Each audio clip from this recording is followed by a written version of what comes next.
The Chesapeake Bay Report Card. The Chesapeake Bay Report Card. The Chesapeake Bay Report Card. The report card It starts with conceptualizing the system, thinking about what the values and threats are, And it looks at water quality and habitat indicators. figuring out what thresholds to use or goals. And then grades for individual indicators. And we put grades on each of the regions within the system. Communicating the results, which is just as important as the scores and report card itself.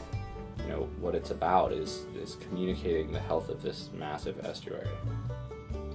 There's a purpose of doing a report card, and there's many different purposes for depending on the region and what the people in that region want out of their ecosystems. That can be recreation, economy, having great wildlife and going out and, recreating and viewing the wildlife. It can also be tourism. The natural environment is something that can really improve your own health. Economically, it's very important, not only for things like fisheries, like crabs and fish, striped bass, people love to fish, but also for tourism. So Baltimore, Washington, the historic towns on the Eastern Shore, all these places are visited by people all over the world.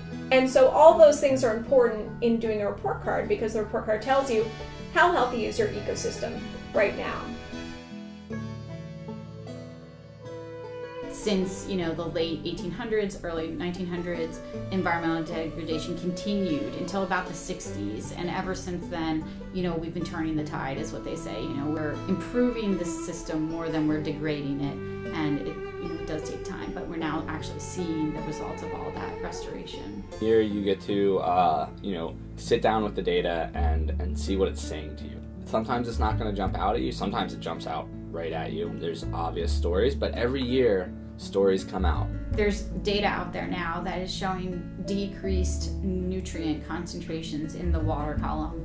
Reducing nitrogen and phosphorus has helped make SAV more resilient. And it showed in this year's data. So SAV is seagrass, submerged aquatic vegetation. That habitat that little fish and crabs live in as they grow up is significantly improving as well. We're cleaning up the bay. I think the water's not that clear, but I think the submerged aquatic vegetation are becoming more resilient. And this year we actually are seeing a positively, significantly increasing trend in overall bay health. The past 6 years have been C grades, but those C grades have been able to show a statistically significant improving trend. We're just taking it step by step. Every year we're getting a little bit better. We're doing a little bit more. Having done this every year for quite a while, I like to see that we're slowly making that transition from a lower grade to a higher grade. And it might take more time, but I'm excited for to see where that goes each year coming up. I would say the Chesapeake Bay means a lot to me. I live on a small tributary of the South River.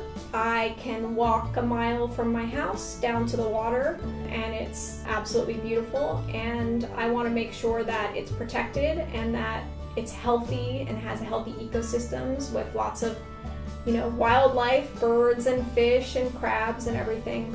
And also that it'll still be there in generations to come for, my children and my grandchildren.